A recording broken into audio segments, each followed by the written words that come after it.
Hi guys, आज हम बात करने वाले हैं फास्फोरस के ऑक्सी एसिड्स की।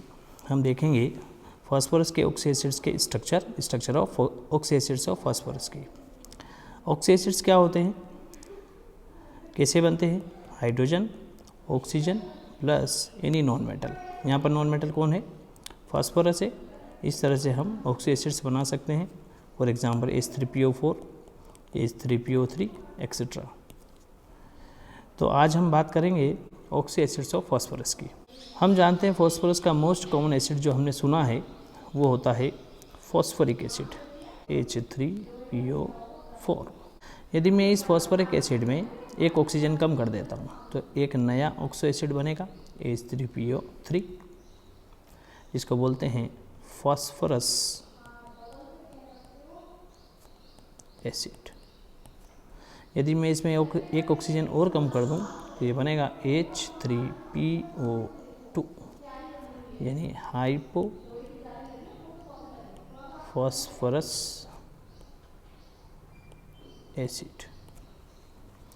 यदि मैं फॉस्फोरिक एसिड में एक ऑक्सीजन और बढ़ा दूं तो ये बनेगा H3PO5, यानी इसे हम बोलेंगे पर फॉस्फोरिक एसिड।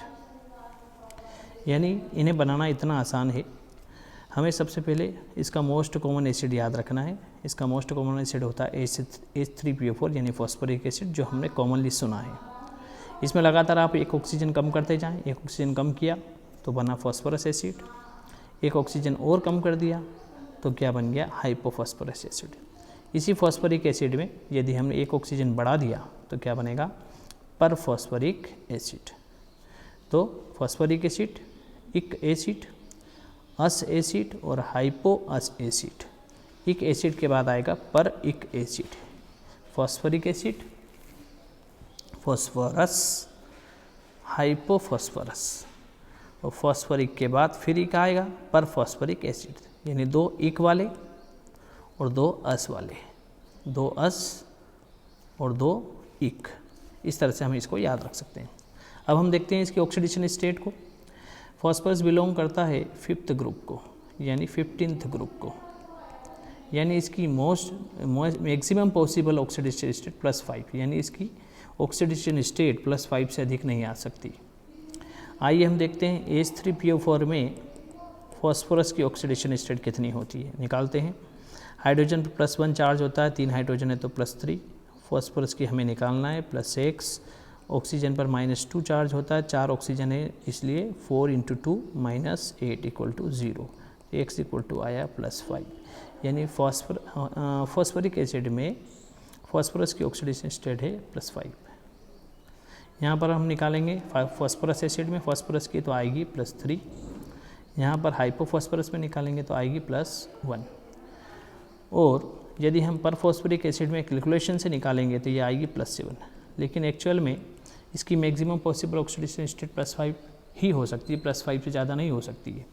इसलिए यहाँ पर भी पर फॉस्फोरिक एसिड में भी फॉस्फोरस की ऑक्सीडेशन स्टेट +5 ही आएगी।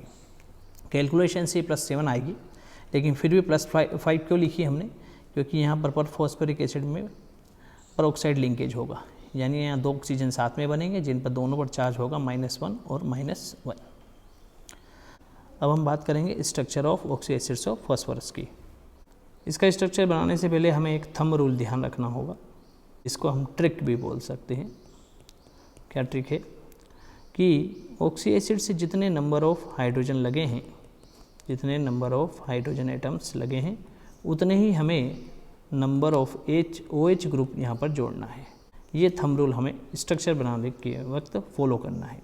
Number of H atom in the oxyacid equal to number of OH group attach with the central atom of the oxyacids. यहाँ पर सेंट्रल एटम फॉस्फोरस है, तो हम सबसे पहले बात करेंगे H3PO4। एक एग्जांपल लेके के देखते हैं। H3PO4 का स्ट्रक्चर बनाएंगे। सेंट्रल एटम में फॉस्फोरस। अब यहाँ नंबर ऑफ हाइड्रोजन कितने हैं? 3 हाइड्रोजन है, यानी हमें कितने OH ग्रुप अटैच करना है? 3। तो OH OH OH। बचे कितने ऑक्सीजन? एक ऑक्सीजन बचा है जिसे हम डबल बॉन्ड से जोड़ देंगे फॉस्फोरस। अब बात आती है H3PO3 की। जिसको हम बोलते हैं फॉस्फरस एसिड।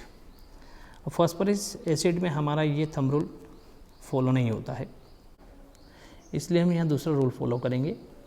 किसी भी ऑक्सी एसिड्स में एक OH और एक सेंट्रल एटम से लगा, डबल बॉन्ड से लगा एक ऑक्सीजन ज़रूर होता है, इसलिए सबसे पहले हम एक OH लगा दें और एक ऑक्सीजन लगा दें।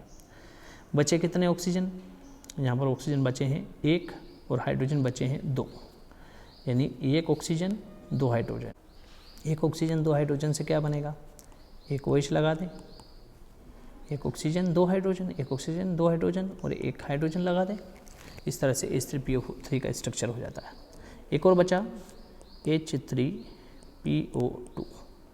यहाँ पर भी ये हमारा थंब रूल फॉलो नहीं होगा, इसलिए हम एक और दूसरे रूल से चलेंगे कि किसी भी ऑक्सी एसिड में एक OH और एक ऑक्सीजन से डबल बॉन्ड ऑक्सीजन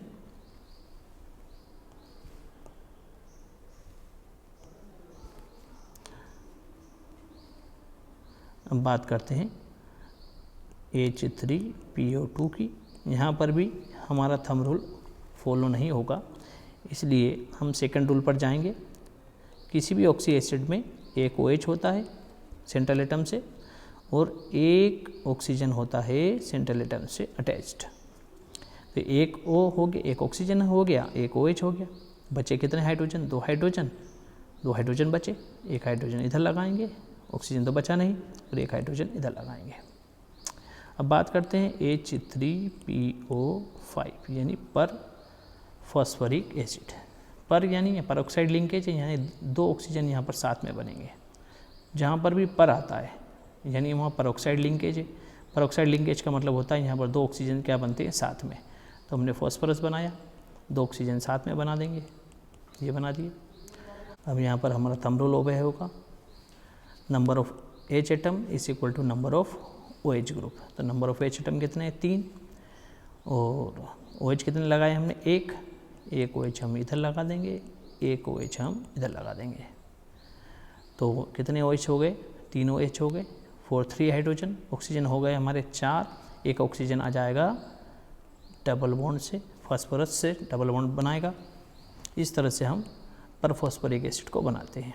तो हमारा थंब रूल जो है, एक तो H3PO3 और H3PO2 यानी ये 2 अपवाद हैं। यहाँ पर दोनों जगह ये रूल फॉलो नहीं होता है। तो हम क्या करते हैं? दूसरा रूल फॉलो करते हैं कि किसी भी ऑक्सी एसिड में एक OH और एक ऑक्सीजन डबल बॉन्ड से कंपलसरी लगता है। दोनों को लगाने के बाद दूसरा रूल फॉलो करेंगे, जिसमें किसी भी ऑक्सी एसिड में सेंट्रल एटम से एक OH और एक ऑक्सीजन अटैच होता है। जो बचे हाइड्रोजन और ऑक्सीजन है हम उसके बाद अटैच कर देते हैं। Thank you.